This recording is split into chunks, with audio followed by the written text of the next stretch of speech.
আমরা নিন্দা জানাচ্ছি, প্রতিবাদ জানাচ্ছি।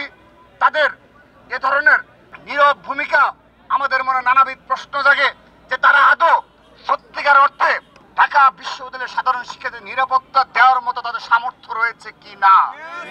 শুধু তাই নয়, আমরা বিগত সময়ে বলেছি এই সাম্যের হত্যাকাণ্ডের মধ্যে স্পষ্ট হলো এই সম্মানিত ভিসি স্যার এবং এই প্রক্টর স্যারের নেতৃত্বে যারা দায়িত্ব রয়েছে তাদের দ্বারা সম্ভবত ছাত্রলীগের সন্ত্রাসীদের বিচার করা সম্ভব না।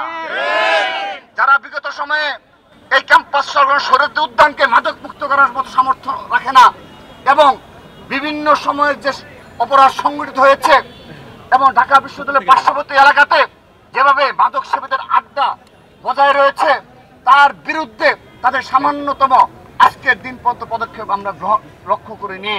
সে কারণে আমরা স্পষ্টভাবে বলতে চাই তারা আদৌ সাধারণ শিক্ষার্থীদের দাবি এবং জুলাই আগস্ট আন্দোলনের গণঅভ্যুত্থানের প্রধান যে দাবি ছিল যে ছাত্রলীগের সন্ত্রাসীদের বিচারের আওতায় নিয়ে আসতে হবে, আমরা মনে করছি এই প্রশাসন দ্বারা হয়তোবা সে কাজ সম্পন্ন করা সম্ভব না। শুধু তাই নয়, নীল দলের শিক্ষকরা যারা সরাসরি গণহত্যার সাথে সরাসরি সম্পৃক্ত ছিল, বিভিন্ন সময় ছাত্রলীগ সহ খুনি হাসিনাকে স্বৈরাচারী বানানোর ক্ষেত্রে যারা কারিগর হিসেবে ভূমিকা পালন করেছে তাদের বিষয়েও তারা পুরোপুরি নীরব ভূমিকা পালন করে যাচ্ছে। আমরা নিন্দা জানাচ্ছি, প্রতিবাদ জানাচ্ছি।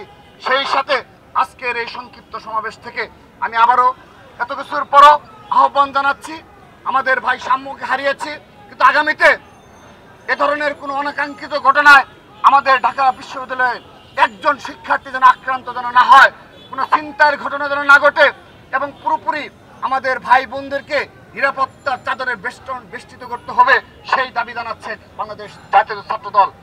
আমরা আন্দোলনের মাধ্যমে আমরা আমাদের দাবি আদায় করব এবং এই সম্মানিত ভিসি স্যার প্রক্টর স্যারের পদত্যাগের যে দাবি উঠেছে ছাত্র সমাজের মাঝখান থেকে সেটি অবশ্যই তারা সম্মান দেখিয়ে আশা করছি তারা পদত্যাগ করবেন।